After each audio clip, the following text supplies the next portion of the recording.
Pria itu tidak sengaja menjatuhkan sedikit mie instan ke atas miniatur bangunan. Tak lama setelah itu, sepotong besar mie instan mendarat di atas altar kuno, membuat semua orang terkejut. Seorang pelayan maju dan mengendusnya, dia menemukan bahwa mie besar ini ternyata beraroma daging sapi. Sang ratu mengira ini adalah makanan yang dikaruniakan oleh para dewa, tetapi yang tidak dia ketahui adalah bahwa ini hanyalah sisa mie instan yang terjatuh dari pria itu sehari sebelumnya. 2 hari yang lalu, pria itu menerima paket anonim.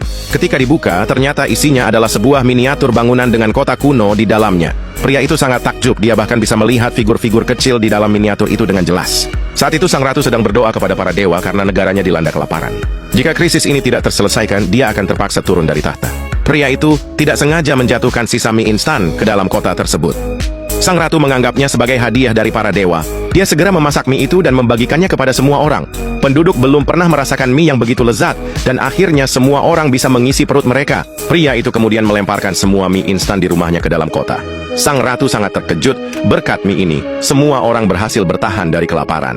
Sang ratu yakin bahwa para dewa sedang membantu mereka, sehingga dia segera bersujud untuk berterima kasih. Para prajurit menaruh beberapa permata dan emas di atas altar.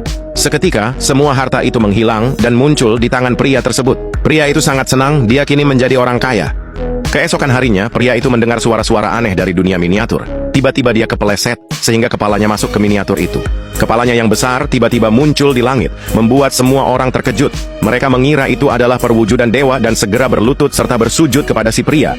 Pria itu melihat bahwa ada peperangan di negara kecil itu, sehingga dia menyemprotkan api ke arah miniatur. Seketika musuh di medan perang terbakar dan berlarian panik mencoba melarikan diri. Setelahnya pria itu melemparkan beberapa petasan ke dalam miniatur dan musuh-musuh langsung terlontar ke udara. Dia berhasil membantu negara lemah itu mengusir musuh. Namun perang itu memicu wabah serangga. Jika wabah tidak dihentikan, banyak orang di negara itu akan mati. Melihat kejadian ini, pria itu mengambil semprotan pembasmi serangga dan menyemprotkannya ke arah serangga-serangga itu. Tiba-tiba kabut asap mulai turun di dunia miniatur dan semua serangga mati seketika. Tepat di saat itu, pacar si pria muncul. Dia ingin melihat apa yang sedang dilakukan pacarnya. Tiba-tiba, seekor kecoa terbang masuk ke dalam dunia miniatur.